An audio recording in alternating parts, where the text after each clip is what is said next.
Graça e paz para você que está me vendo agora por meio das suas redes sociais. Muito obrigado porque você me permite falar com você agora aí. Que a graça esteja com você e com todos os que amam sinceramente o nosso Senhor Jesus Cristo. Eu sou o escritor Márcio Ribeiro. Seja bem-vindo a esse canal aqui no YouTube. Muito obrigado pela sua inscrição, você que já se inscreveu, que Deus abençoe sua vida. Muito obrigado por você que ainda não se inscreveu, Deus abençoe sua vida também. Eu convido você a se inscrever nesse canal. Ao se inscrever, eu te convido a clicar no sininho para você receber as notificações. Eu lanço vídeo novo aqui toda sexta-feira. E não se esqueça de curtir, comentar e compartilhar nos seus grupos e nas suas redes sociais. Deixa eu te falar uma coisa aqui, ó. Sua curtida, seu comentário, seu compartilhamento, eles são rápidos. Você só vai dispensar alguns segundos da sua vida para fazer isso.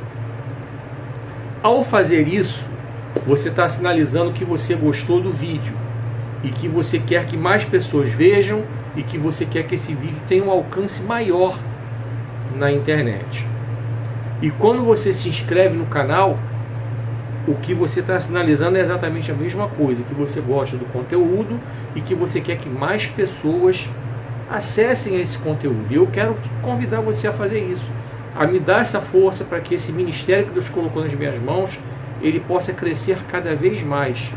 Eu conto primeiramente, é claro, com a ajuda de Deus, é Ele quem me abençoa, é Ele quem abre as portas, mas eu preciso da sua ajuda para curtir, comentar, compartilhar e se inscrever aqui no canal. Tá certo? Para você poder comprar meus livros, aí nos comentários eu disponibilizo os links de venda, disponibilizo os endereços na internet para você entrar, comprar, adquirir e receber na sua casa com toda a comodidade. Para você me convidar para pregar na sua igreja, o telefone para contato está nos comentários. Eu não cobro nada para pregar, eu faço parte do Ministério Saranda Terra Ferida em Nova Iguaçu. Eu sou um dos diáconos ali, sou um dos professores de EBD ali, sou estudante de teologia pelo Instituto FASTEF. Sou formado no curso de professor de escola dominical, também ministrado pelo Instituto FASTEF. Bem, pela misericórdia do Senhor, sempre que eu recebo um convite para pregar, eu prego. Como eu disse, não cobro nada para pregar. Vamos lá. O tema da mensagem de hoje é o seguinte: o pai do filho pródigo. É em Lucas capítulo 11, do 15 ao 32. O texto é super conhecido. O que eu vou trazer de diferente hoje é o olhar do pai do filho pródigo.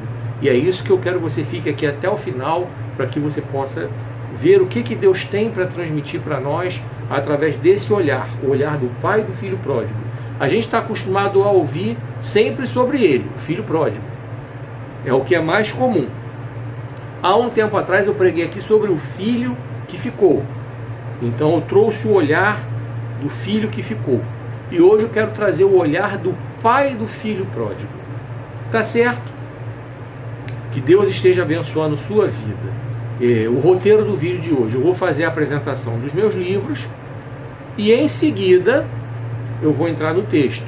Uma última informação: sábado agora, dia 26 de abril, vai ter a Flix, Feira Literária Interdenominacional Cristã em Santíssimo, na Zona Oeste do Rio de Janeiro. Mais informações, aí nos comentários tem tudo para você, só você entrar nos comentários e ver. E é uma feira de autores cristãos, muitos vão expor seus livros ali, serei um deles, e vai ser uma bênção. Você vai ter oportunidade de adquirir livros bons como os meus, e como os de outros autores também. Vai ser muito legal você estar ali. A nossa ideia é que as pessoas sejam incentivadas cada vez mais a ler. E que Deus esteja abençoando a sua vida. Fica aqui até o final, que ainda tem muita coisa para a gente conversar aqui, para a gente trazer da parte de Deus para edificar a sua vida. Vem comigo. Não se esqueça de curtir, comentar e compartilhar esse vídeo nos seus grupos e nas suas redes sociais. Não se esqueça de que a sua curtida, o seu comentário e o seu compartilhamento são os sinais que você vai dar para o algoritmo entender que você gostou, que você quer que esse vídeo tenha um alcance maior. E eu peço a você para fazer isso, são só alguns segundos. E se você está me vendo aqui nessa plataforma e você ainda não se inscreveu aqui, clica aí, ó, procura aí nessa plataforma. Onde é que você se inscreve para você me seguir? Então eu convido você também a me seguir. Por quê? Porque é outra sinalização que você vai dar também. Que você gosta do conteúdo, que você quer que mais pessoas vejam, que você quer que os conteúdos dessa plataforma tenham um alcance maior. E eu peço a você para me dar essa força nesse ministério. Porque eu dependo do Senhor, é lógico, que Ele me abençoa, Ele me dá a direção para eu poder pregar. E eu dependo também da ajuda de vocês para que vocês possam curtir, comentar, compartilhar e divulgar esse ministério. Vamos lá.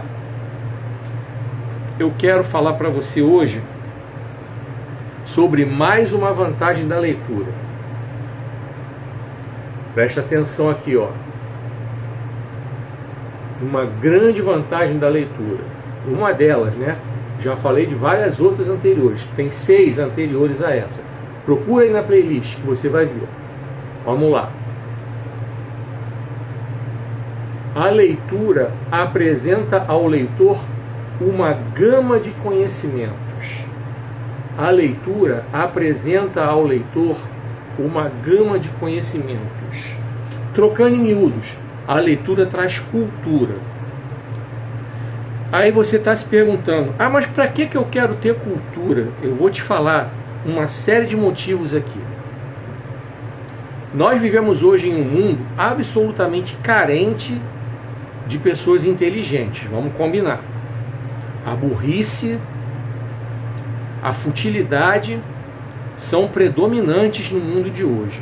Você vê os conteúdos aí que são produzidos nas redes sociais, conteúdos totalmente vazios de conteúdo, vazios de inteligência, e é justamente isso que os poderosos querem: minar a inteligência das pessoas, minar a cultura das pessoas, porque é assim que eles conseguem dominar. Porque quando eles estão diante de uma população que não pensa, uma população que não lê, uma população que não se informa, uma população que não tem cultura, eles conseguem dominar. Como que eles conseguem dominar? Através de fake news, através de desinformação, através de boatos, através de mentiras, através de manipulações diversas. Porque quando as pessoas não se informam, elas acreditam no primeiro palhaço que fala as coisas para elas. Elas acreditam no primeiro paspalho que fala alguma coisa para elas, porque elas não se informam. E o interessante é que Deus nos orienta através da Bíblia. Já falei um monte de vezes. Atos 17, do 10 ao 12, os crentes de Bereia, eles iam lá conferir o que os apóstolos pregavam. E esse ensino ele serve para qualquer área da vida da gente, não é só para a área espiritual, não. Então a gente tem que pesquisar, tem que conferir, tem que se informar, a gente tem que ter uma bagagem cultural. Olha só, na semana que vem eu vou falar com mais detalhes sobre a questão de relacionamentos pessoais, principalmente afetivos. Então eu te convido semana que vem para assistir esse vídeo, o vídeo que eu vou produzir aqui nessa plataforma, que eu vou falar muito sobre essa questão dos relacionamentos afetivos. Olha que coisa desinteressante que é para um cara que está solteiro, viúvo ou divorciado, marca um encontro com uma mulher para conhecer, para bater um papo, chega lá, a mulher não tem assunto, a mulher é vazia, às vezes tem até aquela beleza física, tá, mas e aí? A beleza física, o conteúdo intelectual vazio, o conteúdo mental vazio, abre a boca, misericórdia. O inverso também acontece, a mulher preparada, culta, empoderada, que estudou, que sabe conversar sobre tudo que é assunto, vai se encontrar com o cara é bonitão, bombadão, saradão, abre a boca, uma topeira, uma anta, só fala bosta. É bilíngue, né? Como eu vi uma menina falar outro dia aí, tanto o cara quanto a mulher vazia, são bilíngues na verdade, falam português e um monte de bosta. Eu achei engraçada essa fala dessa menina, que ela é bem humorada, ela fala um bocado de coisa aí na internet, os vários tipos, dá nome para várias coisas, vários tipos de sogra, vários tipos de marido. A menina brincalhona, e eu gostei dessa frase dela aí, ela falando da sogra, a sogra bilíngue, que fala português e um monte de bosta. E é o que acontece. Então, além desse benefício que é para as relações interpessoais, você ser uma pessoa culta, uma pessoa que tem conhecimento sobre vários assuntos, também serve para a sua vida profissional. Ah, mas como assim? Deixa eu te falar. Deixa eu te falar uma coisa aqui. Se você ainda não fez algum concurso público ou fez pouquíssimos, você não deve ter reparado. Mas se você prestar atenção, você vai ver que em muitos concursos públicos eles colocam questões sobre a atualidade, tá? Eu fiz vários concursos na minha vida, muitos concursos na minha vida. E em vários desses concursos que eu fiz tinha questões de atualidade, tá? As coisas que estavam acontecendo no momento ali que a prova foi produzida. Por exemplo, qualquer concurso que tiver agora aí pelas próximas semanas ou meses, com certeza vai cair alguma questão sobre a taxação que o Donald Trump está impondo ao resto do mundo. Com certeza essa é a questão que vai cair nessas coisas de atualidades aí. Um exemplo aqui que eu estou dando, tá?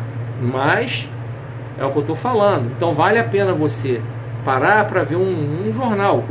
Eu sugiro que você veja mais de um, para que você nunca seja manipulado, nem pela direita, nem pela esquerda, nem pela extrema direita, nem pela extrema esquerda, nem pelo centro-esquerda, nem pela centro-direita, para que você tenha uma visão ampla. Então é bom você ver mais de um telejornal, para que você consiga então filtrar e verdadeiramente ver aquilo que é verdade, que é só quando você obtém as informações, certo? De várias fontes, para você pesquisar. Você vê o consenso,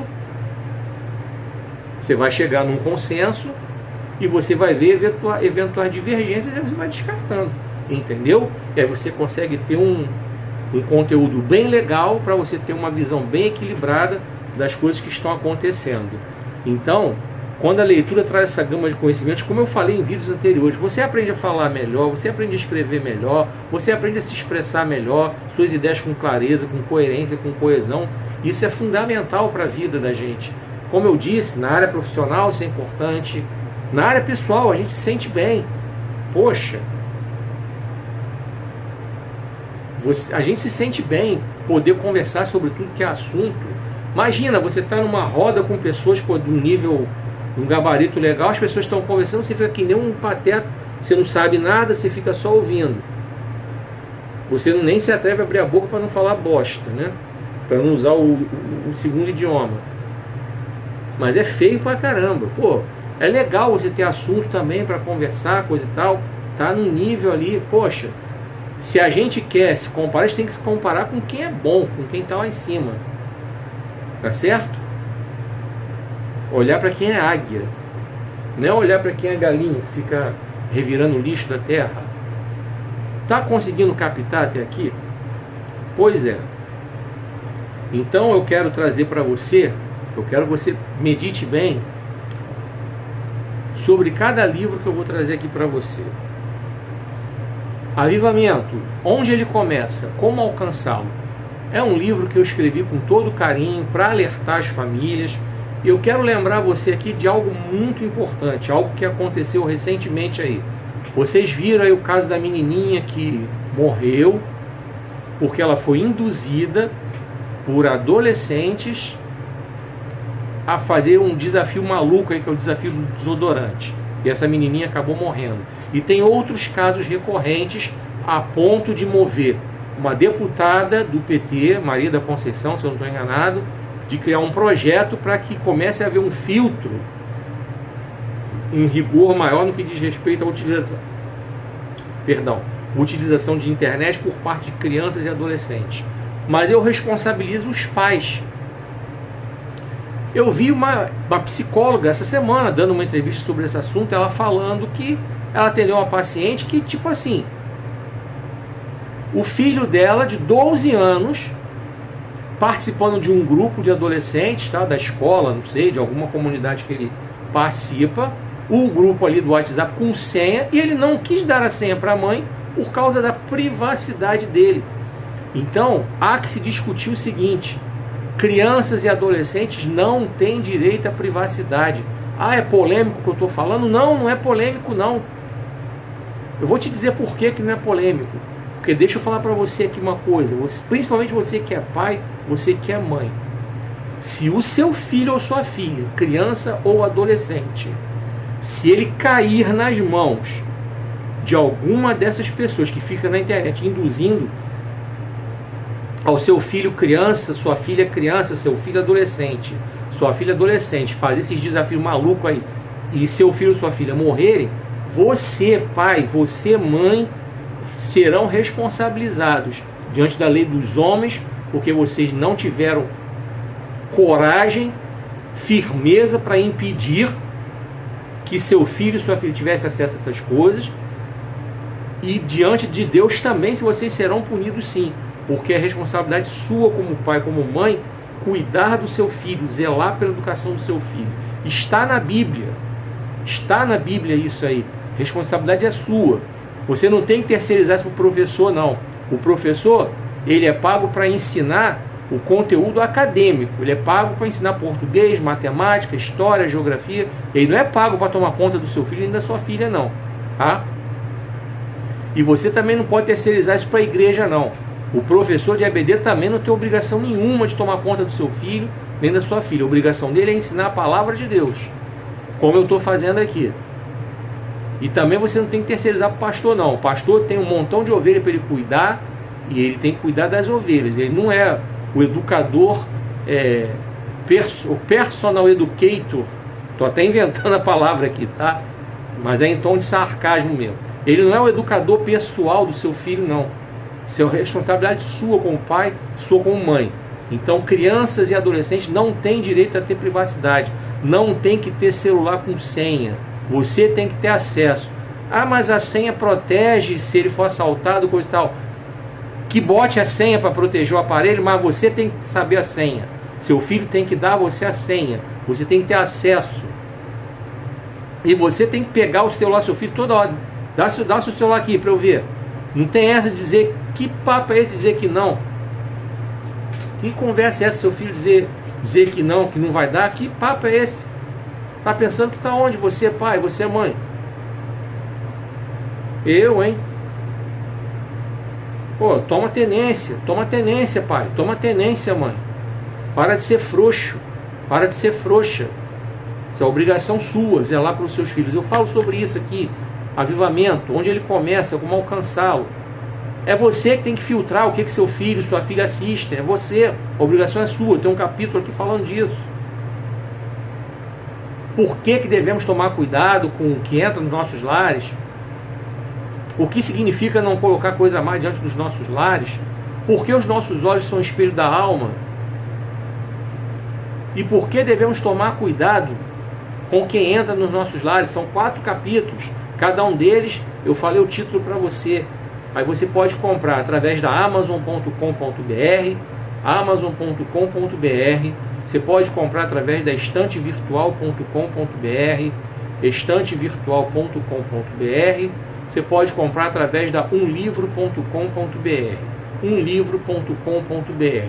Os links estão aí nos comentários, os sites também estão. Só você entrar, clicar, comprar, receber no conforto do seu lar e ter uma leitura super abençoada, alcançar esse avivamento para você, fazer com que a sua família alcance esse nível de avivamento aqui, avivamento espiritual profundo, avivamento espiritual sério, verdadeiro, real. E você aprenda, pai, você aprenda, mãe, a se posicionar como pai, se posicionar como mãe. Para de ser pai Nutella, para de ser mãe Nutella. Seja pai raiz, seja mãe raiz. Deus abençoe sua vida. Vamos lá, outro livro que eu tenho para falar aqui, ó. Cuide bem da sua carreira profissional. Eu sei que tem crente que não gosta quando a gente fala desses assuntos. Tem crente que é tão bitolado, está tão mergulhado na religiosidade, que só aceita quando a gente fala da palavra de Deus. Mas deixa eu te falar uma coisa aqui, com todo amor e com todo respeito. Quando eu falo aqui nesse livro sobre gestão de carreira, eu abordo vários assuntos. Um deles é a etiqueta corporativa, sobre a qual vou falar já já. Deixa eu te falar. quando eu falo em gestão de carreira, a Bíblia dá exemplos de que Deus trabalha desse jeito. Vou te dar o exemplo de Moisés. Moisés foi preparado por Deus para ser o libertador do povo hebreu. Deus permitiu que Moisés não fosse morto pelo decreto do faraó, que queria matar todos os meninos recém-nascidos de Israel. Conseguiram esconder Moisés, colocaram ele no cestinho, e esse cestinho, Deus guardou Moisés de ser devorado pelos crocodilos do rio Nilo. Deus guardou Moisés de ser morto pela friagem. Ele conseguiu chegar com um cestinho do outro lado do rio. A filha de Faraó o adotou. E Miriam, a irmã mais velha de Moisés, conseguiu convencer a filha de Faraó a levar a criança para a própria mãe de Moisés amamentar, Joquebede, sem a filha de Faraó saber que Joquebede, a mãe de Moisés, estava amamentando ele.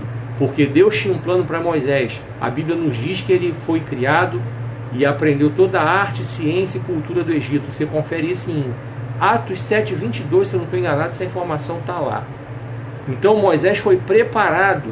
Então Deus precisava ter um homem com aquela envergadura de cultura, de inteligência, de capacidade para Moisés ser o legislador que ele foi, porque ele foi o legislador. Ele criou aquelas leis, tanto que até Jesus se referia às leis como leis de Moisés. Os 10 mandamentos foi o próprio Deus que escreveu nas tábuas da lei e deu a Moisés. Mas aqueles decretos Deus inspirou, coisa e tal, e Moisés os escreveu. Por isso, você pode procurar na sua Bíblia que você vai encontrar, quando Jesus se refere às leis, ele usa a expressão leis de Moisés. Então Moisés foi um legislador, coisa que aqui no Brasil são os deputados que fazem. São 513 deputados e 81 senadores para criar as leis que Moisés criou sozinho. Para você ver. Moisés também foi o governante, foi o poder executivo. Deus governava por meio dele. Ele era o porta-voz do governo de Deus para o povo. Então, Moisés governou. E Moisés também foi o poder judiciário para julgar as causas do povo. Então, Deus precisava do homem daquela envergadura. Preparou ele para isso. Vamos para o Novo Testamento, que eu te dou o exemplo de Paulo. Saulo de Tarso, preparado por Gamaliel para ser um fariseu, para fazer parte do Sinédrio, para ser um dos doutores da lei. Saulo era extremamente conceituado nessa área. Quando ele se converteu, toda essa bagagem de cultura, de inteligência, o homem que falava vários idiomas, foi usado pelo Senhor para propagar o Evangelho pelo mundo daquela época. Paulo viajou por viagens missionárias, passou por países como Grécia, Turquia, Malta, Chipre, chegou na Espanha, você pode conferir isso em Atos dos Apóstolos. Então Paulo levou o Evangelho, chegou à Itália. Então Deus precisava de um homem dessa envergadura de Paulo, com essa cultura dele, para escrever as cartas que ele escreveu. As cartas de Paulo, caso você não saiba, são base para a doutrina da igreja de hoje em dia, tá? Olha a responsabilidade que Deus colocou nas mãos de Paulo. Então, é um assunto que Deus se agrada assim, os crentes se prepararem para exercer sua carreira com excelência, tá? E eu quero falar sobre etiqueta corporativa. E dentro desse assunto de etiqueta corporativa, eu quero trazer aqui 2 casos para vocês que vocês conhecem. Deixa eu falar para você aqui. O primeiro caso é bem recente, aconteceu no SBT, que envolve a Ju Oliveira, que era assistente do Danilo Gentili no programa de noite. Depois ela acabou fazendo aí outros programas lá no próprio SBT, coisa e tal.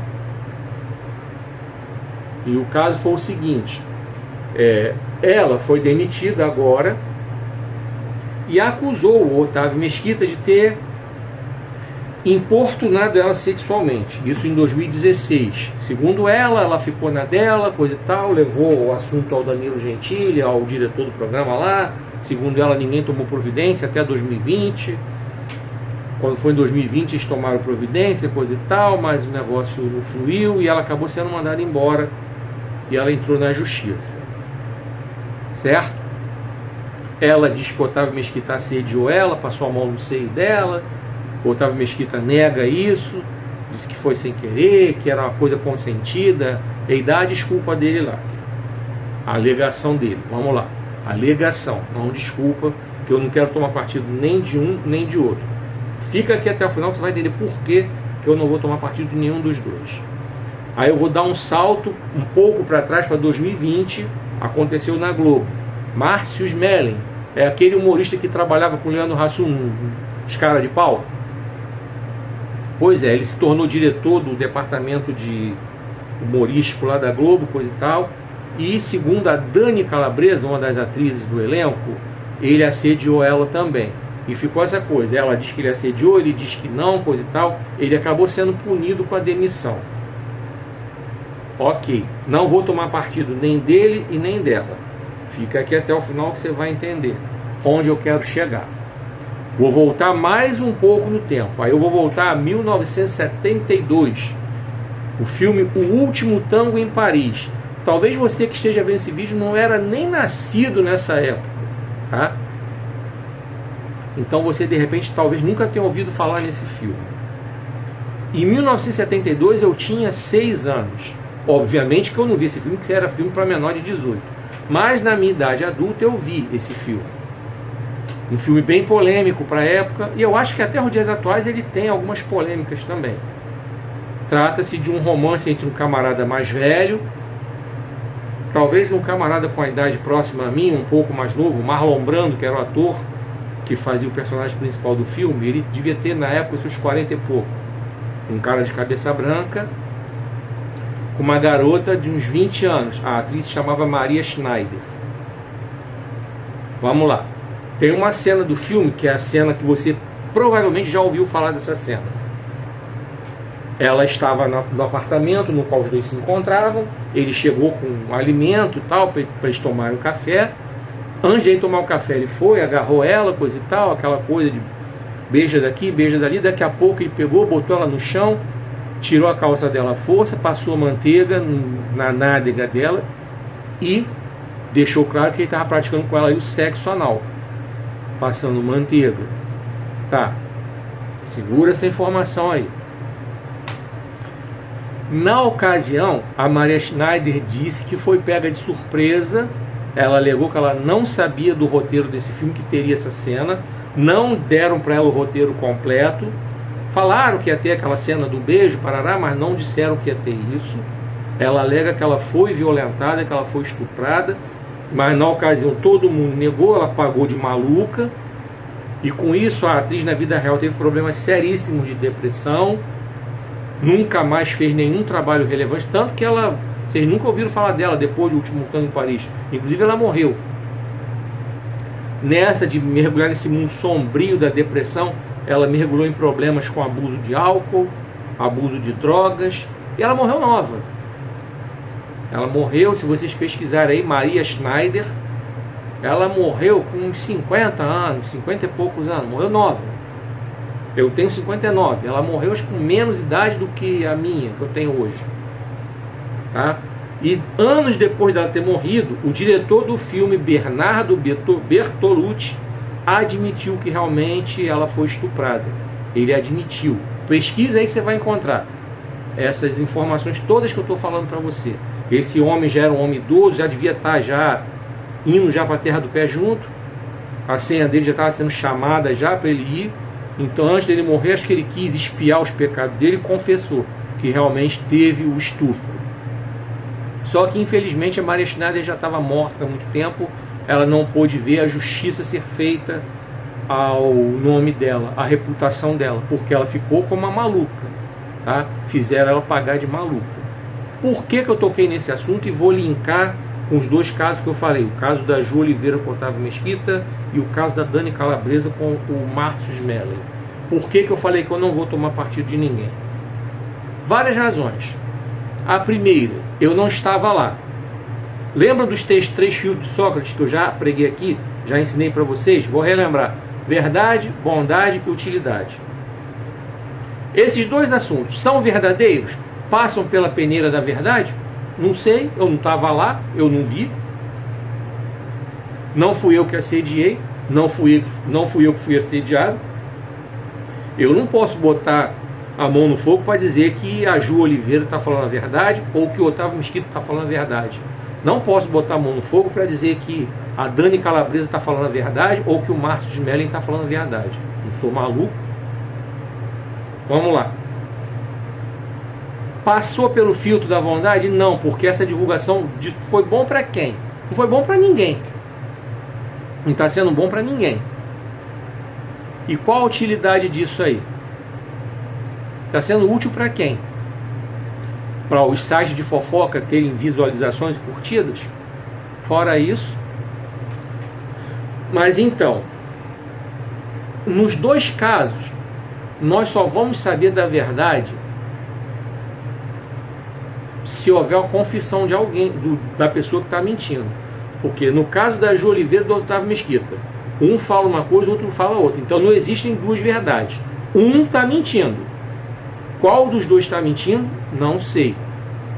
Então a gente só vai saber se um dos dois confessar que mentiu. Só aqui que a gente vai saber a verdade. Como aconteceu com Bernardo Bertolucci, o diretor que na ocasião foi acusado de ter facilitado o estupro. Ele levou trocentos anos para admitir que realmente a menina foi estuprada. Foi só assim que a gente soube da verdade. O Marlon Brando, inclusive, também já morreu há um tempão. Entendeu? Só assim que a gente soube da verdade. No caso da Dani Calabresa, do Márcio Smelling, a mesma coisa. Nós só vamos saber da verdade se um dos dois confessar que mentiu. Ou se... Ou no caso dos quatro aí, vamos pegar os quatro juntos. Se os acusadores apresentarem provas robustas de que realmente aconteceu. Se a Ju Oliveira apresentar provas robustas, aquelas que o cara não tem como contestar, tipo batom na cueca, não tem como explicar, aí a gente vai saber que ela está falando a verdade. Se o Otávio Mesquita apresentar provas de que ele não fez aquelas provas nível batom na cueca, a gente vai saber que é ele que está falando a verdade. Dani Calabresa, se ela apresentar em juízo lá as provas de que ela realmente está falando a verdade, tipo batom na cueca, a gente vai saber que ela está falando a verdade. Márcio Smelling, se ele apresentar a defesa dele lá, tudo bonitinho, por A mais B, nível batom na cueca, provando que ele está falando a verdade, só assim que a gente vai saber. Por enquanto, não bota a mão no fogo por ninguém. E eu aconselho você que está vendo esse vídeo a não tomar partido de ninguém. Não ser hater da Juliana Oliveira, não ser hater do Otávio Mesquita, não ser hater da Dani Calabresa e não ser hater do Márcio Smelling. Para você não pecar. Você que é cristão, você tem a obrigação de andar corretamente de acordo com o que a palavra de Deus diz. Você não pode pecar. Você tem que evitar o pecado. Porque se você não estava lá, você não viu, você não pode botar a mão no fogo por ninguém. Fui claro? Agora voltando aqui para... Isso é questão da etiqueta corporativa. Tá? Todos esses exemplos que eu dei aí. Como assim? São pessoas que não sabem se relacionar corretamente no ambiente de trabalho. Acham que o ambiente de trabalho é a extensão da sua vida pessoal. É uma coisa que é bastante comum no Brasil, mas que lá fora não é comum não. Você pode observar nos filmes. Tipo Lei e Ordem. Quando eles vão se reportar ao chefe deles, eles chamam o cara pela patente, capitão. Eles não chamam pelo nome. E quando eles atendem um telefone corporativo que eles têm, cada um tem um celular, eles atendem pelo sobrenome, não atendem pelo nome. Quando eles se identificam para alguém, para alguma pessoa, alguma vítima ali, né, unidade de vítimas especiais, eles também se tratam pelo sobrenome. Se você reparar nos jogos de futebol fora do Brasil, até aqui na América do Sul pertinho, nas camisas dos jogadores eles são chamados pelo sobrenome, não pelo pré-nome, primeiro nome, certo? Então, lá na Europa, por exemplo, por que o jogador brasileiro não se adapta na Europa? Porque os caras lá são super profissionais, chegam, pegam suas coisas no armário, se vestem, treinam, acaba ali o treino, tomam banho, cada um vai para sua casa, é tipo profissional mesmo, não tem nada de papo pessoal, de churrasquinho aqui, ali, pagode aqui, não, são profissionais, são pagos para chegar, treinar, jogar, acabou, não tem essa, relacionamentos pessoais, fora de trabalho, tá? É bem complicado isso, e o brasileiro precisa aprender por demais a se comportar dentro do trabalho, tá? Precisa muito. Então eu recomendo para você comprar esse livro e você dedicar uma atenção especial a esse capítulo. Esse capítulo de etiqueta corporativa pode ser diferencial na sua vida, tá?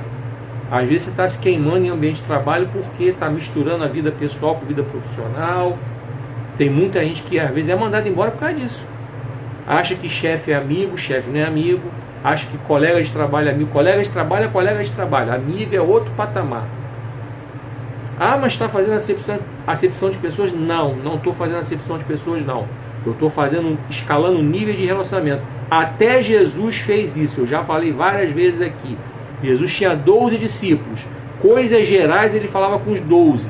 Coisas mais íntimas, quando ele queria orar, coisas mais profundas, só 3 iam com ele: Pedro, Tiago e João. Confere na tua Bíblia. E quando ele queria orar no monte, ele ia sozinho. Os 3 ficavam no pé do monte tomando conta. Mas quando ele ia orar, falar com Deus, ele ia sozinho. Então Jesus ensinou isso pra gente, estabeleceu níveis de relacionamento. E a nível de amizade, João era o único que era realmente amigo de Jesus. Foi para ele que Jesus falou: cuida dela, apontando para Maria, ela é tua mãe, cuida deles, eles são teus irmãos. E virou para Maria: cuida dele, ele é teu filho. Só João que ouviu isso. Tá certo? Então, se Jesus estabeleceu níveis de relacionamento, quem é você para achar que todo mundo é amigo? Então, ó, etiqueta corporativa está aqui no livro. Cuide bem da sua carreira profissional. Onde você encontra? Livro.vc. Livro.vc. O link está aí nos comentários. Só clicar, comprar. O endereço do site está aí também. Você compra, recebe na sua casa, desfruta da leitura, adquire um conteúdo muito bacana para a sua vida profissional que vai te abençoar.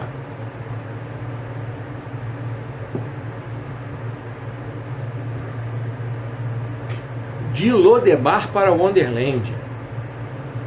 Esse é o livro da superação. Esse é o livro que nos mostra pessoas verdadeiramente lutando para dar a volta por cima. Pessoas que verdadeiramente chegaram ao fundo do poço, mas que conseguiram vencer as dificuldades, primeiramente quando permitiram que Jesus fizesse parte das suas vidas. A partir daí, essas pessoas começaram a dar a volta por cima. Não que a pessoa sem Jesus não consiga, não é isso. Eu só estou dizendo, e já falei isso várias vezes, a pessoa quando caminha com Jesus, a caminhada é mais fácil, porque quando é uma coisa que só Jesus pode fazer, ele está ali pertinho para fazer. Vamos lembrar daquela famosa passagem da tempestade, que os discípulos ficaram apavorados enquanto Jesus estava dormindo tranquilão no barco, o barco virando, e os discípulos: poxa, mestre, o barco está naufragando aqui, o senhor está dormindo aí? Jesus tranquilão, acordou, chegou perto do mar, mandou o mar aquietar, mandou o vento parar, e os discípulos ficaram: quem é esse que até o vento e o mar lhe obedecem? Você já ouviu inúmeras mensagens sobre esse texto. Foi na hora que Jesus socorreu eles. Entenderam? Então é nessa hora aqui que Jesus entrou para socorrer cada um desses aqui. Olha, eu tenho certeza que esse livro vai abençoar muito a sua vida, vai trazer muito aprendizado para você superar, seja lá o que for que você esteja passando agora, nessa hora que você está vendo esse vídeo aí. Eu não faço ideia da hora que você está vendo esse vídeo, não faço ideia onde esse vídeo está chegando. Você sabe que a internet leva a mensagem para o mundo inteiro, você sabe disso. Eu já recebi contato de pessoas que assistiram esse vídeo em Moçambique, nos Estados Unidos, Portugal, já recebi também,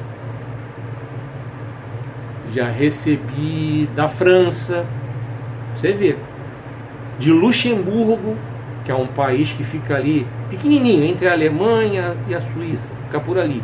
Já chegou na Suíça também, uma pessoa que mora lá, uma brasileira que mora lá. Então chegou, então essa mensagem vai para o mundo inteiro, tá certo? E você pode comprar esse livro onde quer que você esteja. Como você faz? Essa versão impressa, clubedeautores.com.br, clubedeautores.com.br, livro.vc,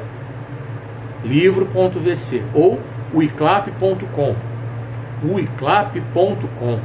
Qualquer uma dessas três plataformas você compra, tá aí nos comentários o link de vendas, o endereço do site, só comprar e receber no conforto da sua casa e desfrutar dessa leitura para edificar a sua vida. Ah, você gosta da versão digital? Amazon.com.br, Amazon.com.br, lá você vai entrar, vai comprar e vai ser abençoado também. Então tá aqui. E para a gente fechar essa parte dos livros, eu quero falar do meu primeiro livro, O Dinheiro Nosso de Cada Dia. O Dinheiro Nosso de Cada Dia, eu não tenho ele na versão impressa.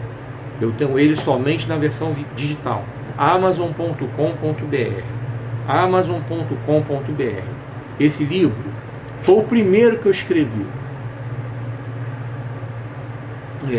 Eu escrevi ele a partir de um curso que eu ministrava na época da faculdade, 2012, no final da faculdade. Um professor amigo meu me conseguiu aí um emprego, um segundo emprego, vamos dizer assim. Eu dava aula aos sábados numa faculdade, aqueles cursos extras que antigamente era bem comum algumas faculdades oferecerem. Então eu dava aula lá. E além disso eu fazia algumas palestras em algumas igrejas, como eu já tive a oportunidade de fazer na época. E eu usava uma apostila na qual falava sobre esse tema de finanças pessoais. Aí um dia Deus tocou no meu coração para eu transformar isso em um livro. Então eu fiz mais pesquisas, aumentei o conteúdo até chegar no formato desse livro, para poder compartilhar com vocês experiências profissionais da época que eu trabalhei na Caixa Econômica e trabalhava com renegociação de dívida de clientes. Trago para vocês também o resultado das pesquisas que eu fiz. Então trago para vocês o olhar jurídico da questão da inadimplência, trago para vocês o olhar do economista, trago para vocês o olhar do administrador, trago para vocês vários tipos de olhar para que você possa entender a profundidade do assunto. E trago para vocês também experiências pessoais, incluindo erros que eu cometi tomando decisões erradas na minha vida financeira. Entendeu? O Dinheiro Nosso de Cada Dia, versão digital, Amazon.com.br. Desejo que Deus esteja abençoando poderosamente sua vida e que você tenha uma ótima leitura através de cada um dos meus livros. E uma última informação. Dia 26 de abril, sem ser esse sábado, o outro, vou estar na Flix, Feira Literária Interdenominacional Cristã em Santíssima. Algo muito bom. Vários autores cristãos vão estar lá, expondo seus livros, eu também vou. Você vai ter oportunidade de conhecer muita gente ali que gosta de ler. Você vai ter oportunidade de trocar informações bem legais ali com os autores que vão estar lá. Você vai ter oportunidade de comprar livros para edificar a sua vida, livros para abençoar a sua vida. Vou estar lá com os meus para você comprar também. E eu desejo sinceramente que você realmente adquira o hábito da leitura. Lembrando para você que a leitura traz cultura. A leitura traz cultura. Isso é super importante para a sua vida como um todo. É vida pessoal, vida profissional. É você se tornar uma pessoa interessante. E semana que vem aqui, que eu quero falar especificamente sobre essa questão de você ser uma pessoa interessante. Eu vou esmiuçar esse assunto. Tá certo?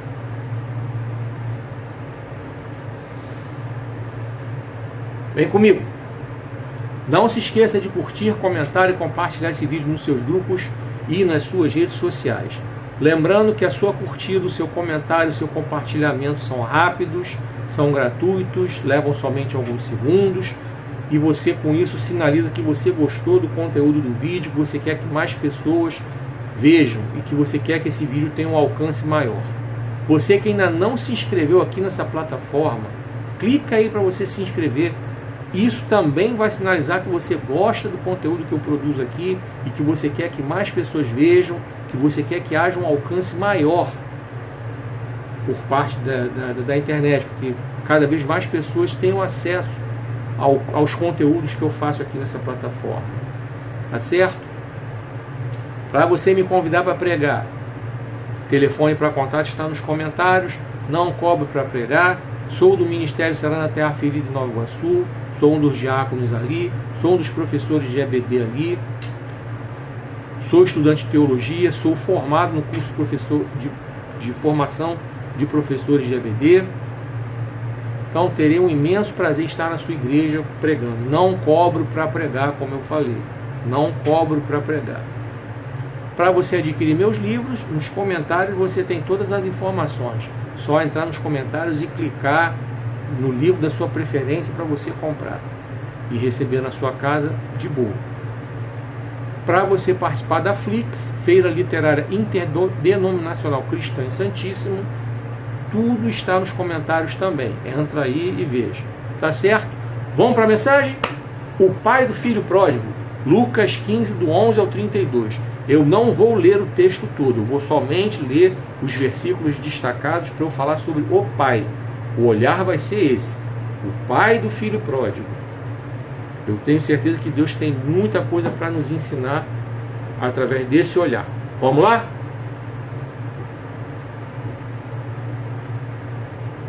Vamos começar pelo verso 11.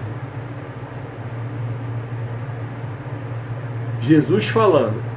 Para explicar ainda melhor esse assunto, ele já vinha falando sobre a parábola da dracma perdida, da ovelha perdida. Por isso que ele falou essa frase. Contou-lhes a seguinte parábola. Um homem tinha 2 filhos. Verso 12. Quando o mais jovem disse ao pai: Pai, eu quero agora a minha parte da herança. O pai concordou em dividir a herança entre os filhos. Verso 13. Poucos dias depois, esse filho mais jovem juntou toda a parte dele, viajou para uma terra distante e ali gastou todo o dinheiro de maneira irresponsável. Salta para o verso 20. Depois que o filho passou os perrengues todo que a gente conhece. Vamos lá.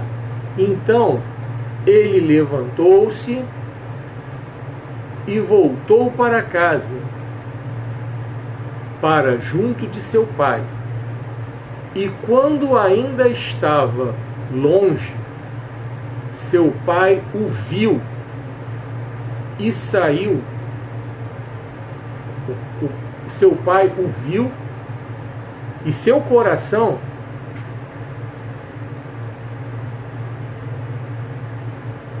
se encheu. Eita! Seu coração se encheu de compaixão. E ele correu em direção ao seu filho, o abraçou e o beijou. Verso 21. E o filho disse: Pai, eu pequei contra o céu e contra o Senhor, e não mereço ser chamado seu filho. Verso 22. Mas o pai disse aos seus servos: depressa, tragam a melhor roupa da casa para vestir nele. Coloquem um anel em seu dedo e sandálias em seus pés. Verso 23. Matem o novilho gordo. Precisamos fazer uma festa e alegrar-nos. Verso 24. Porque este meu filho estava morto e voltou a viver. Estava perdido e foi achado. E começaram a festa. Verso 25. O filho mais velho ficou muito irado e não queria entrar. O pai saiu e insistiu com ele. Verso 29. Porém, ele respondeu ao pai: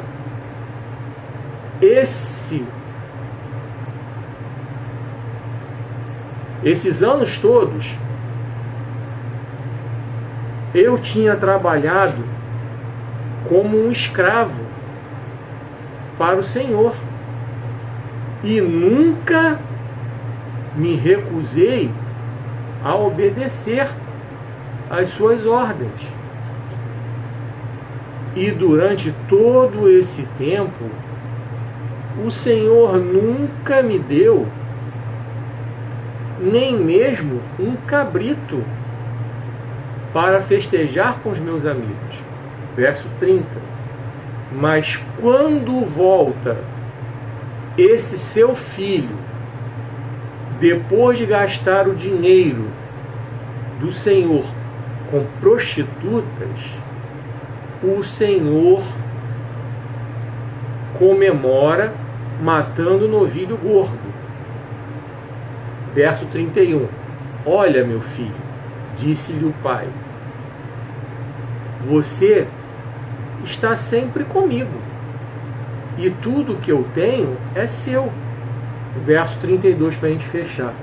Porém, é justo comemorarmos, pois ele é o seu irmão. Estava morto e voltou a viver. Estava perdido e foi achado. Que Deus abençoe essa leitura e que ela se faça verdadeiramente bastante presente e real nas nossas vidas. Vamos fazer aqui o olhar do pai do filho pródigo, mas vamos relembrar para vocês o contexto da parábola. Vamos lá. Vocês sabem que essa parábola ela tem um conteúdo espiritual, no qual Jesus nos sinaliza que o filho pródigo sou eu, o filho pródigo é você, é todo aquele que se afasta da casa do pai. No caso aqui, o pai é a representação literária do próprio Deus. Então a gente conhece a história, a gente vê que o filho pródigo, depois que se afastou da casa do pai, passou uns perrengues do brabo lá. Foi disputar lavagem com o porco, porque ninguém dava nada para ele, coisa e tal. E nós aprendemos também que o filho que ficou é o religioso que a gente conhece. É aquele que é pronto para julgar aquela pessoa que um dia se afastou, mas que se arrependeu e voltou. Esse filho que ficou é aquele religioso que toda hora fica lançando na cara daquela pessoa que se afastou, mas que se arrependeu e voltou. É aquela esposa que aceita perdoar o marido que traiu, que foi embora, mas voltou, mas toda hora fica jogando na cara do cara que o cara traiu ela. É aquele marido que recebe de volta a mulher que traiu ele, recebe de volta, coisa, mas toda hora fica jogando na cara dela aquela situação. Essa é a representação literária do filho que ficou. Só para a gente entender e se situar. Agora eu quero trazer para você aqui o olhar do pai. Vamos lá. A gente viu o quê? Algo que não está escrito no texto, mas que a gente pode afirmar com toda tranquilidade. Esse filho, antes dele sair de casa, ele já estava apurrinhando o pai. Ele já estava com a cabeça lá fora. Aquele lugar ali, a gente viu que era uma fazenda, era o campo. Esse filho estava de olho na vida da cidade, a vida urbana, o agito da cidade grande. Ele queria estar lá junto com a galera, nos pontes da cidade grande, certo? É como a gente vê aquele que está dentro da igreja, mas que começa a ficar com a cabeça lá fora, que nem a girafa. O corpo está dentro, a cabeça lá fora. Aí começa a namorar as coisas lá de fora, começa a cobiçar as coisas lá de fora. Aí quando vê, já foi. Isso vem aos poucos, vem minando aos poucos a energia espiritual. Esse pai, na hora que esse filho chegou, pai, eu quero me dar a parte que me cabe, porque eu vou sair de casa. Esse pai não contestou, esse pai concordou. Aí você vai dizer, mas quer dizer que Deus concorda quando a pessoa se afasta? Não é que Deus concorde literalmente, não é que Deus está batendo palma, não, vai lá. Não, Deus simplesmente deixa ir. Por quê? Porque Ele ama. E isso eu quero que você aprenda para você aplicar na sua vida como um todo. Num relacionamento afetivo, a mulher chega para o marido, não estou mais afim de ficar casada não, quero o meu divórcio. O que você como homem vai fazer? No máximo perguntar por quê. No máximo perguntar se existe alguma forma dela mudar de ideia. Se ela tiver resoluta dizendo que não quer, a única coisa que você pode fazer, Deus te abençoe, e liberar, deixar ir. Isso vale para a mulher também, cujo marido chega para ela e diz que quer meter o pé. É a mesmíssima coisa. Por que você quer ir embora? Tem alguma coisa que eu posso fazer para mudar? Eu quero ir embora. Deixa ir. Paulo, inclusive, fala isso em 1 Coríntios 7, sobre homem crente com mulher descrente, mulher crente com homem descrente. Não é para separar, mas se quiser ir, deixa ir. Você não tem o que fazer. Você não pode ficar naquela paranoia de ser choraminga, submisso, rastejante, aquele verme rastejante, sendo capacho, para a pessoa pisar. Pelo amor de Deus, não vai não. Ficar enchendo o saco, pedindo para a pessoa voltar. Caramba, não rola. Você não vai ter o mínimo de respeito da outra pessoa vai pisar na tua cabeça. Limpar a cara com você, me deixa em paz, não enche meu saco. Eu conheço casos assim. Semana passada eu soube de uma situação dessa. A mulher terminou com o cara fica rastejando atrás da garota, pedindo pra garota voltar. A garota, me deixa em paz, tomando esculacho. Isso é ridículo. E tão ridículo quanto é aquele ou aquela que fica, se não ficar comigo não vai ficar com mais ninguém. Aí fica naquela paranoia de perseguir, tipo Atração Fatal. Você já viu esse filme? Procura aí na internet. Michael Douglas, Glenn Close. A Glenn Close é a amante que, depois que o cara não quis assumir ela, quis ficar com a esposa, ficou perseguindo. Procura aí que você vai encontrar. Atração Fatal. É forte o filme. Aí fica nessa vibe paranoica aí, de ficar correndo atrás da pessoa que foi embora. Não rola. Então aplica isso na sua vida. Esse pai aqui, que é Deus, que é a representação literária de Deus, ele poderia impedir. Vou trazer. Se eu quisesse me afastar da presença do Senhor, como aliás uma vez quase aconteceu, Deus não impediu não.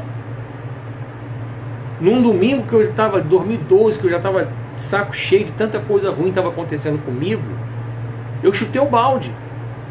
Eu me arrumei e fui para a casa das primas. Se é que você me entende, você que conhece, fui para a casa das primas. Não tenho vergonha de falar, era um domingo. Fui. Cheguei na casa das primas às 7 horas da noite. Fiquei ali uns 15 minutos, ninguém nem olhava a minha cara. Até que uma delas se aproximou, subi, ela foi para o alojamento. No que ela foi para o alojamento, sai outra do alojamento cantando o louvor da Fernanda Brum, aquele do Espírito Santo. Ela cantando o refrão: estou clamando, estou pedindo, mas o meu... Enfim, essa parte aí, que agora eu não lembro aqui de cabeça. Estou clamando, estou pedindo, mas meu coração está sentindo, porque meu coração está ferido, mas o meu louvor está subindo, coisa e tal. E aí eu escuto o Espírito Santo falando comigo: o que você está fazendo aqui? Mas bem claro, como se tivesse uma pessoa do meu lado. Era a voz de Deus falando: Espírito Santo, o que você está fazendo aqui? Aí sai a mulher lá de dentro. Eu entendi que era para eu ir embora. Falei com a mulher que eu ia embora, a mulher virou para mim: eu sei, você é crente. Aí a mulher conta que ela, nascida e criada na igreja, que ela mesmo assim não tinha perdido o dom dela, que ela tinha visto lá embaixo, que nós já estávamos aí na parte de cima, ela tinha visto lá embaixo por que eu fiquei quase 15 minutos lá sem ninguém se aproximar de mim, porque o que estava em mim não deixava aquelas mulheres se aproximarem, porque elas já tinham feito pactos com outros deuses, enfim, Elas já tinham feito. E ela não. Ela nunca deixou ninguém mexer na cabeça dela, fazer pacto com entidade nenhuma, com demônio nenhum. Ela nunca entregou a vida dela para demônio nenhum. E ela começou a dizer que ia voltar para a igreja, que ia voltar, e coisa e tal. E ela me perguntou se eu morava perto dali. Eu falei, moro perto daqui. A igreja é perto daqui? É. E ela falou para mim, mete o pé. Você não tem nada o que fazer aqui. Eu tomando exortação de uma mulher que estava no mundo, lá na casa das primas. Eu entendi. Com a forma que Deus escolheu para, toma tenência, Márcio. Eu entendi. Mas Deus poderia ter me impedido de fazer isso. De chegar lá. Deus poderia ter me impedido. Deus poderia ter permitido que eu tivesse, por exemplo, na hora de sair de casa, uma dor de barriga, por exemplo. Aí eu não ia nem para lá, nem para a igreja. Deus poderia ter feito qualquer coisa para me impedir de sair. Descer um temporal, eu não conseguir condução, sei lá. Qualquer coisa, Deus tinha poder para fazer para mim impedir de ir para lá, até mesmo de falar comigo. Não vai, não sai. Deus deixou eu sair. E quando chegou lá, Ele quis usar alguém desse jeito. Então, a soberania de Deus é algo muito forte. Então, Deus deixou esse filho pródigo sair. Esse pai aqui é o próprio Deus. Então, esse pai deixou o filho pródigo. Ele concordou, dividiu, deixou esse filho ir. E não tinha o que fazer. Eu fazia o quê? Prendeu um homem ali. A Bíblia diz que era jovem, mas certamente não era jovenzinho de 14, 15 anos. Devia ser um jovem adulto, 20 anos, 22, sei lá, 25 anos, por aí. Então ele foi para a vida louca da cidade grande, totalmente despreparado. Mas esse pai, ele estava lá. Quando a gente lê o texto, a gente vê que esse pai, ele todos os dias ficava lá na porteira da fazenda. Por quê? Porque ali ele estava cuidando daquele filho. Por quê? Porque havia as leis de Moisés. Uma das leis de Moisés dizia que um filho rebelde quanto mais, como aquele filho ali era, poderia ser apedrejado até a morte. Se a vizinhança quisesse apedrejar aquele rapaz, o pai, tipo assim, tem que concordar. Como no caso do adultério. Lembra que Jesus perguntou quem é que vai tirar a primeira pedra? Se o marido atirasse a primeira pedra na mulher, todo mundo ia apedrejar aquela mulher, ela ia morrer. Assim era o caso. O pai do filho pródigo, se fosse o caso, ele atirasse a primeira pedra, todo mundo poderia matá-lo. Só que para esse garoto não ser abordado pela vizinhança, esse pai ficava todo dia ali na porta tomando conta. Tanto que esse pai viu de longe o filho pródigo chegar. Você imagina o estado que esse filho chegou. Sujo, fedorento, que estava morando na rua. Imagina, no meio dos porcos lá no chiqueiro. Sujo, fedorento, roupa rasgada. Nossa, devia estar um estado de imundície completa. Mas ainda assim esse pai foi correndo, abraçou e beijou. Deus faz a mesma coisa comigo e com você. Quando nós nos apresentamos diante dele, às vezes no pior estado. Olha onde eu estava nesse dia. Quando Deus foi falar comigo ali. Olha o lugar que eu estava. Eu entendi. E eu meti o pé direto para a igreja. Eu cheguei. Eu peguei o culto quase todo, porque o culto começava tarde na igreja que eu ia. Peguei o culto quase todo. Parecia um culto todo preparado para mim. Tudo, desde os louvores que eu ainda peguei, vários deles, até a mensagem, estava tudo como se Deus fizesse, estou tirando a noite para falar contigo. Eu entendi. E nunca mais pensei em me afastar da presença do Senhor. Porque não vale a pena. Não vale a pena. Então, é assim que Deus recebe a gente. Ex-prostituta, ex-usuário de droga, ex-assassino, ex-traficante, ex-homossexual, ex-adúltero, ex-tudo. Muita gente critica que dentro da igreja evangélica tem um monte de ex. Graças a Deus tem um monte de ex. E quem dera que todos os ex continuassem sendo ex, tá? nunca mais voltassem à vida velha.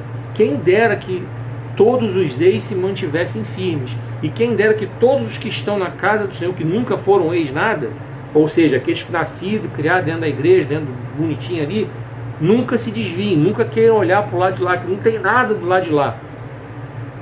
Embora a gente saiba, Provérbios diz, há caminho que o homem parece direito, mas o fim é caminho de morte. Pô, parece bonito, mas não é. Parece gostoso, mas não é. O filho pródigo viu isso aqui. Mas vamos voltar para o olhar do pai. Esse pai, ele ficou no aguardo, porque ele sabia que aquele filho ia quebrar a cara. Assim é Deus conosco, ele fica no aguardo, porque ele sabe que quando nós nos afastamos da presença dele, a probabilidade de quebrarmos a cara é imensa, é enorme. Então Deus está nos esperando darmos o primeiro passo. O que aconteceu? Foi o filho pródigo que falou, não, vou voltar para casa. Não vou ficar aqui comendo lavagem, não, que isso? Vou disputar lavagem aqui, não. Até os empregados do meu pai têm comida melhor, não. Ele decidiu pedir perdão. Pai, pequei contra o céu, contra ti, não mereço ser chamado teu filho. Mas esse pai, ele não impôs condições para esse filho voltar para casa. Esse pai não disse para o filho para ele fazer um estágio de 1 ano lá junto dos empregados para depois ele poder ser chamado de filho novamente. Não, a aceitação foi imediata. Assim Deus faz conosco. O olhar do pai, que é Deus, é esse. A aceitação é imediata. Não tem essa de você fazer estágio, não. Você é meu filho. E o pai não teve o menor problema de abraçar e beijar aquele filho fedorento, imundo, em todos os sentidos. Sentido físico, mesmo sentido espiritual. Mandou os empregados prepararem roupa limpa, preparar a sandália nova, até o anel. Anel era sinal de honra. E muitas vezes Deus faz isso conosco, nos coloca em posição de honra. Quando nós saímos do esgoto, sabe? Do esgoto do mundo, sabe? Olha aqui, ó. Esse livro aqui é um exemplo real. Aqui essas histórias todas são reais. Eu tenho algumas histórias aqui de filhos pródigos que se afastaram, mas que receberam a sua oportunidade de dar a volta por cima. E foram acolhidos e foram colocados em posição de honra. Como eu falei, todas essas histórias são reais. E Deus é Deus. Ele continua fazendo isso até o dia de hoje. Deus continua fazendo isso conosco. Até o dia de hoje, Deus continua, sim, fazendo isso conosco. Sim. Aí a gente vê que quando aquele filho que ficou começa a ficar irritadinho, falando que sempre obedeceu, coisa e tal, o pai não discordou dele. O pai falou, cara, tudo bem, tudo que é meu é teu, eu sei que você está comigo aqui direto. Mas, poxa, esse teu irmão aqui, ele estava morto. E é Deus falando por religioso. Olha só, cara, você pode estar aqui direto, você nunca saiu da minha presença, eu sei, eu reconheço, é Deus falando para você aí, religioso. Eu reconheço que você trabalha na minha obra, eu reconheço que você nunca saiu da minha presença, mas aquele irmãozinho lá, que é teu irmão na fé, ele estava jogado no mundo, ele estava morto, e se ele morresse, se ele fosse recolhido, ele ia morrer sem mim. Isso é Deus falando. Eu dei a ele uma nova oportunidade. Ele estava morto, ele voltou à vida. Ele estava perdido, ele foi encontrado. Então, aqui Deus está ensinando para o religioso, sabe? O religioso que está se esquecendo de aplicar o cristianismo na sua vida. Está se esquecendo que não cabe a ele julgar se aquela pessoa que estava afastada e voltou para a presença do Senhor, se aquela pessoa realmente largou para trás o que ela fazia lá quando estava afastada. Não é da sua conta, não, religioso. Não é da sua conta. O que você tem que fazer é abraçar. Nós precisamos voltar a ser aquela igreja que abraça. Nós precisamos voltar a ser aquela igreja que é formada por soldados que socorre os feridos. E nós estamos vivendo hoje uma igreja que larga os feridos para trás. Está largando os feridos para trás. Sabe? A religiosidade está largando os feridos para trás. Pois é. Que deixa eu te falar uma coisa aqui. Vou abrir um parênteses para voltar aqui para a mensagem. Eu vi, tem uma criadora, eu vejo muito vídeo, como já falei para vocês, muitos criadores de conteúdo, muitos vlogs, coisa e tal. E tem uma menina que tem um conteúdo bacana. Ela está presente em todas as redes sociais. Uma menina que Deus resgatou da prostituição. Eu falo menina porque ela tem idade para ser minha filha. Ela já falou a idade dela nos vídeos. Ela tem 33 anos. Ela tem idade para ser minha filha. A minha filha vai fazer 31, o meu filho tem 36, vai fazer 37. Então, ela é mais nova que meu filho mais velho. E um pouco mais velha que a minha filha mais nova. Então ela tem idade para ser minha filha. Por isso que eu falei menina. Não é em sentido de menosprezar, não. Pelo contrário. Então, ela fez um vídeo no qual ela colocou que ela ouve música secular. Segura essa informação. Ela disse que ouve música secular e começou a falar acerca da religiosidade. Falou que nos momentos dela com o marido dela, que ela coloca para ouvir música secular, coisa e tal. Que não tem sentido na hora que ela está na intimidade com o marido dela, botar louvor. Ela até brincou, mostrou aqueles louvores de reteté, coisa e tal. Realmente não faz sentido, né? Não é o momento, né? Esse momento é quando tu está na igreja cultuando. Se o culto pede esse tipo de música, louvor, reteté, gosto é igual a nariz, cada um tem o seu. Mas então ela fez um vídeo que ela falou que ela foi muito massacrada pelos religiosos, pelos cristãos, os religiosos, chamando ela de endemoniada porque ela ouve música secular. Então deixa eu compartilhar uma coisa com você aqui, algumas coisas com você sobre esse assunto. Eu até já falei sobre esse assunto há um tempo atrás. Procura aí na playlist a série Pense Nisso, que você vai encontrar o vídeo que eu fiz sobre cristão e música secular. Mas eu vou falar novamente aqui. Vamos lá. Algumas coisas bem básicas. Você me pergunta, mas o crente vai para o inferno porque ouve música secular? Claro que não. Não está escrito isso na Bíblia. A pessoa vai para o inferno quando adultera, é quando está na homossexualidade, é quando é glutão, é quando é beberrão, é quando é mentiroso, é quando é ladrão.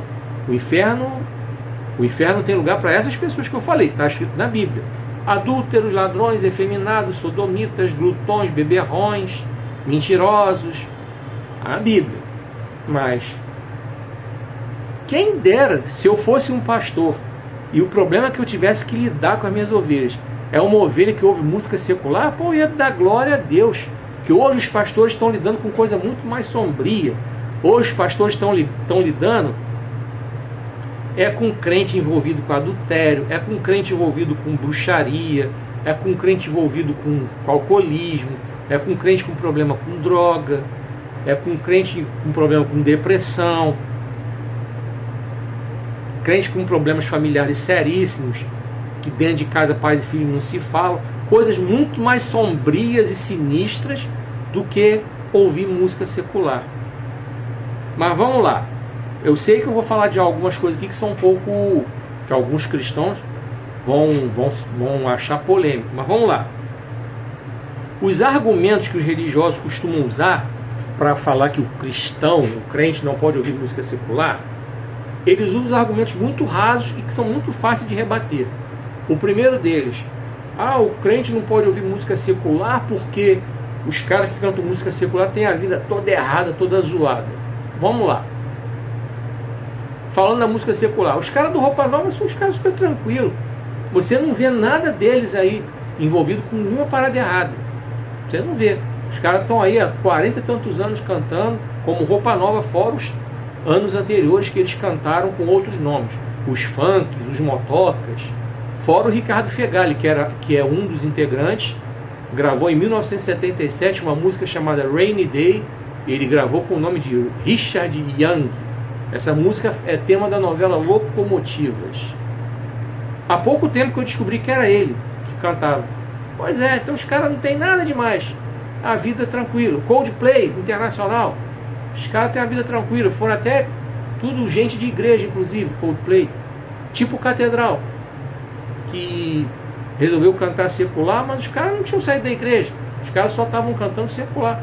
O U2, quando começou, eles estavam na dúvida se eles iam cantar secular ou se iam cantar música religiosa, que tinha católicos e tinha protestantes ou evangélicos no grupo. Então estavam na dúvida se eles iam cantar música religiosa ou música ou rock secular. Eles preferiram o rock. Mas tem uns caras também que não tem nada demais. Aí eu vou falar alguns nomes de cantores gospel aqui. Vocês pesquisem na internet que o que eles já fizeram fala por si. Flor de Lis, preciso falar. Kleber Lucas, preciso falar. J.A., preciso falar. Gessé Aguiar, preciso falar. Todos esses aí que eu falei agora, tá tudo na internet. J. Neto, tem problema sério com álcool, tá na internet aí, é troço antigo. Beatriz, tem problema sério com álcool, tá o vídeo na internet aí.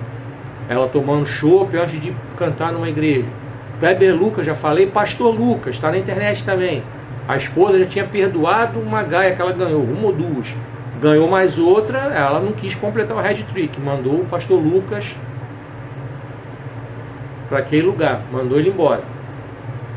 Gastão Martins, quem é das antigas vai lembrar dele. Pesquisa na internet aí, caso Gastão Martins, você vai cair justamente na entrevista que o delegado do caso dá. A história dele está todinha, o delegado contou tudo. E você também pode procurar uma mensagem do Silas Malafaia, uma mensagem antiga. Eu acho que ele tinha bigode ainda, quando ele prega sobre Sansão, e no final da mensagem ele conta a história do Gastão Martins. Ele só não disse o nome dele, mas contou a história todinha. E aí no final ele fala, você vai esperar morrer para Deus operar, que foi a mensagem que ele pregou sobre Sansão. Sansão teve que morrer para poder fazer aquilo que Deus mandou ele fazer desde o começo. É uma mensagem que o Silas Malafaia pregou há muito tempo, da época que ele não era pastor. Hoje ele é apenas um político bolsonarista de quinta categoria. Mas da época que ele era pastor, da época que eu admirava o ministério dele, entendeu? Essa mensagem está aí na internet. Hoje ele é apenas um bolsonarista. Uma pena.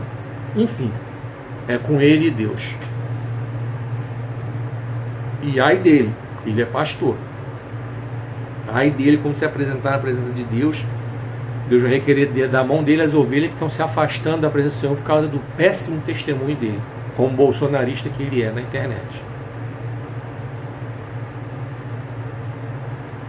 Certo? Então vamos lá, argumento bem raso, né?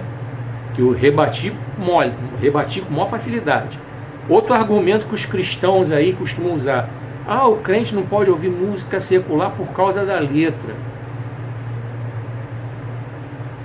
É uma meia verdade, porque tem música secular que tem uma letra profunda, que não tem nenhum problema de você ouvir, e tem música gospel que as letras são horríveis em termos de heresia. Heresia, autoajuda, mensagem de coach, antropocêntrico, totalmente fora do que é o louvor. O louvor, ele foi feito para ser cristocêntrico, ou seja, que Jesus Cristo seja o centro do louvor. E na verdade os louvores que se cantam, principalmente os atuais, Jesus Cristo já fez assim, ó, tchau, tô fora disso aí.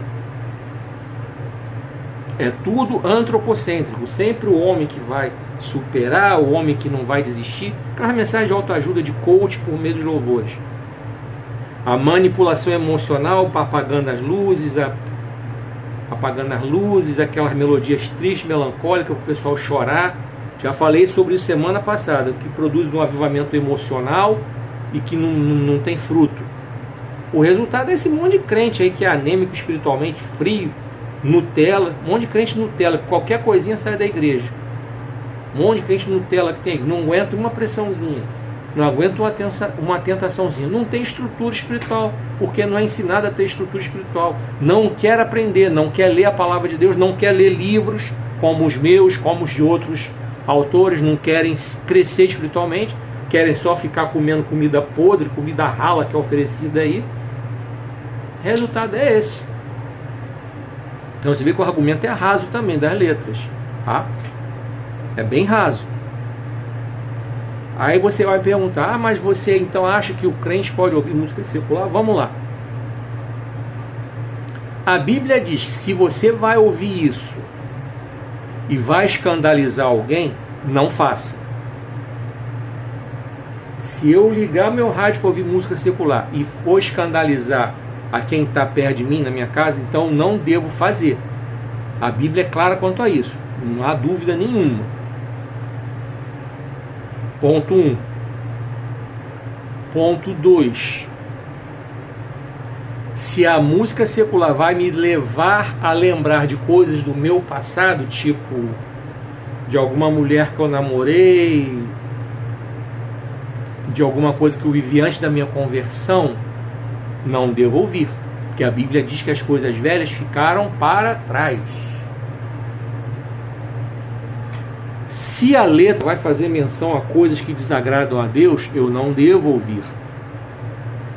Por exemplo, existem músicas que fazem menção a adultério, principalmente a sofrência brasileira. A sofrência brasileira é cheia de menções a adultério, mas tem algumas internacionais também. Me and Mrs. Jones, já falei sobre ela no vídeo lá. Você deve conhecer a versão do Billy Paul, se você é da minha época. E se você é mais novo, você deve conhecer a versão do Michael Bublé. Me and Mrs. Jones. É uma música que conta uma relação de adultério. Ele está falando que ele sai com a senhora Jones. No próprio começo da música ele fala: We both know that's wrong. Nós dois sabemos que é errado. E ele fala ainda no começo da música que ele se encontra todo dia às 6h30. Ela dá um perdido no marido.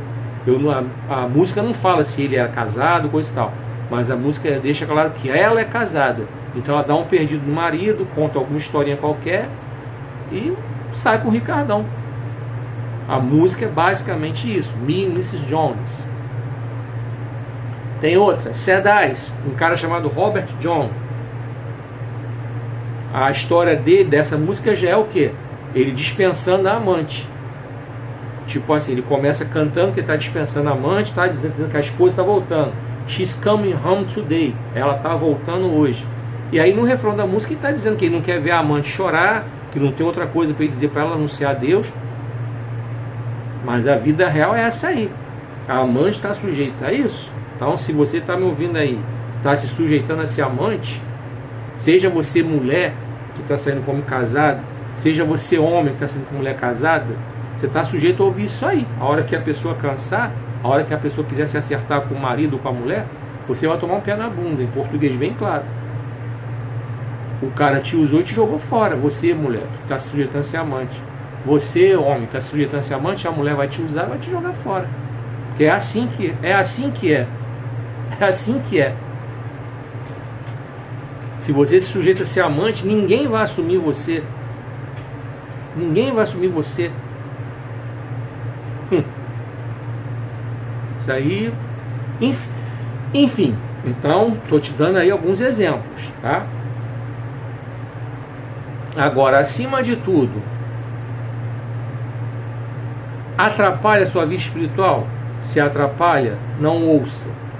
Se é comunhão sua com Deus, atrapalha, não ouça. Vai fazer você lembrar de um passado antes da sua conversão, de pessoas que você conheceu antes da pessoa com quem você está hoje? Não ouça. Vai escandalizar? Não ouça. As letras tem um conteúdo contrário àquilo que a palavra de Deus ensina? Não ouça. Vale para música secular, com certeza que eu falei. Mas vale para música gospel também, tá? Principalmente a parte da letra. A letra tem blasfêmia, tem heresia. O louvor é antropocêntrico. O louvor tem mensagem de coach, de autoajuda, não tem profundidade espiritual nenhuma. Não ouça. Simples assim. Simples assim. Fechei o parênteses, voltei para o texto. Por que eu toquei nesse assunto? Porque tem gente que fica coando mosquito engolindo camelo, quando na verdade Deus está preocupado com coisas muito mais profundas. Deus, através desse pai, ele tratou do seu filho. Seu filho que chegou sujo, fedido, Deus deu a ele o quê? Roupa nova, honra, colocou ele em lugar de respeito. Inseriu ele na família novamente. Mas eu quero abrir outro parênteses dentro do texto, não está escrito, mas eu quero falar sobre isso e vamos caminhar para finalizar. Você acha que aconteceu o que com esse filho no dia seguinte? Esse filho voltou para fazer as mesmas coisas que ele fazia antes? As mesmas rebeldias? As mesmas palhaçadas que ele fazia? Até ele querer chegar para o pai e pedir e querer meter o pé? Claro que não. Obviamente que depois que acabou a festa, não está escrito na Bíblia, mas é óbvio que teve que ter um TAC, termo de ajustamento de conduta, entre esse pai e esse filho. Então esse filho certamente teve que se enquadrar na realidade da família. Ou seja, ele já gastou o dinheiro, ele não tinha mais direito a nada. Então, certamente, esse filho ia ter que trabalhar na fazenda para ajudar o pai e o irmão. Ocupar a mente dele para não ficar pensando porcaria novamente. Porque esse filho estava na cara que ele não trabalhava na fazenda. Isso o próprio texto nos mostra, porque em nenhum momento o pai pediu ele para ficar, porque senão o irmão dele ia ficar sobrecarregado juntamente com ele. Porque esse pai poderia ter pedido: pô, meu filho, se você for embora, vai ser uma mão de obra a menos, vai ficar ruim. Mas esse pai nem tocou no assunto. Então nós podemos afirmar que esse filho não trabalhava, não tinha uma profissão. Tanto não tinha, quando chegou na cidade grande ele quebrou a cara, só gastou dinheiro. Se fosse um cara acostumado com trabalho, ele ia pegar aquele dinheiro e investir. Poxa, eu vou abrir aqui um comércio, vou abrir aqui uma... sei lá, ele ia criar alguma coisa para ele ganhar dinheiro e não torrar o dinheiro como ele torrou. Entendeu? Totalmente despreparado. Então certamente esse filho provavelmente ia ser o primeiro a conversar com o pai com relação a mudar de vida, porque ele entendeu o que ele fez e esse pai abriu o coração para ele. Esse pai nunca fechou o coração para o filho. Deus nunca fecha o coração dele para você nem para mim. Esse é o olhar do pai do filho pródigo, que Jesus colocou como sendo a representação literária do próprio Deus na parábola. Esse pai nunca fechou o coração dele para o filho que ficou. Ele sabia que aquele filho que ficou estava ali. Ele sabia que ele podia contar com aquele filho. Era aquele filho que era pau para toda obra, como a gente costuma dizer. Então, você, meu irmão, minha irmã, Deus conta com você. Você está ali direto trabalhando. Ele sabe quem é você. Você nunca se afastou da presença dele, que você é dedicado, que você é pau para toda obra. Deus sabe quem é você.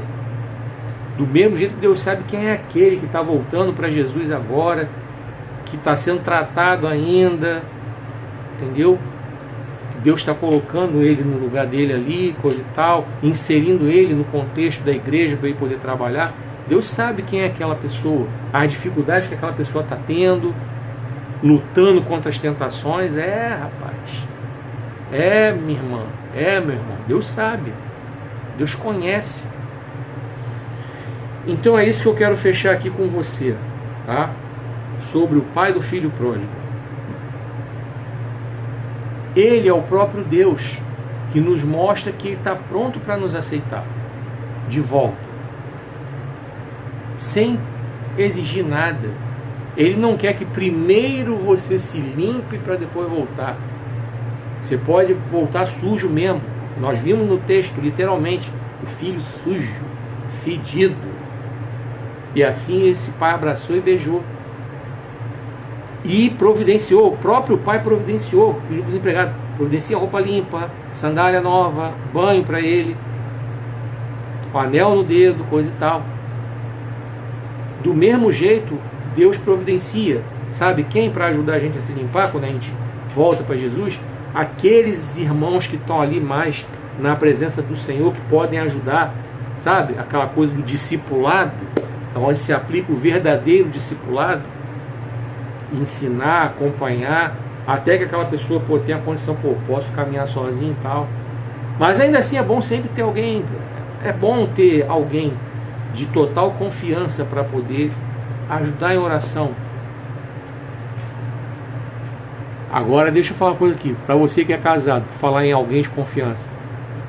Homem casado, sua melhor amiga é sua mulher.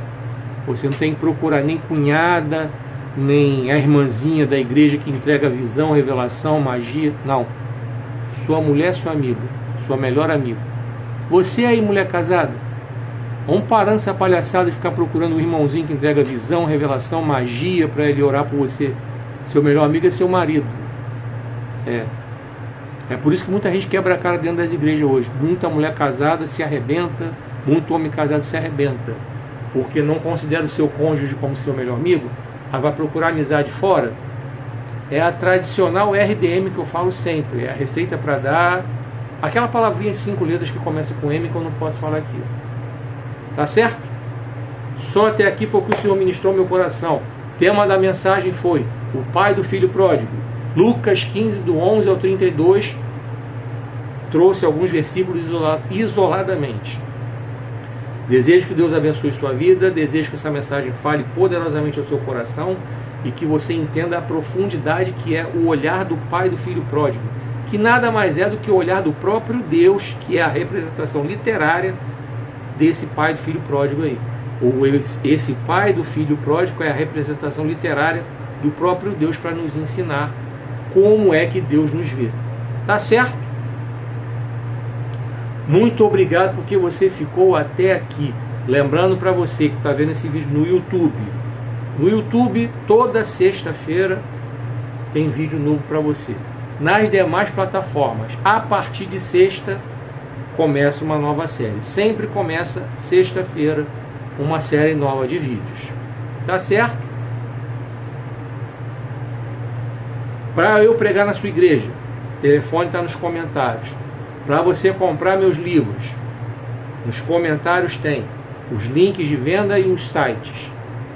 Para você participar da Flix, Feira Literária Interdenominacional Cristã em Santíssimo, nos comentários tem todas as informações. Espero você no próximo vídeo. Que o Senhor te abençoe e te guarde, que o Senhor faça resplandecer seu rosto sobre ti e tenha misericórdia de ti, que o Senhor sobre ti levante o seu rosto e te dê paz.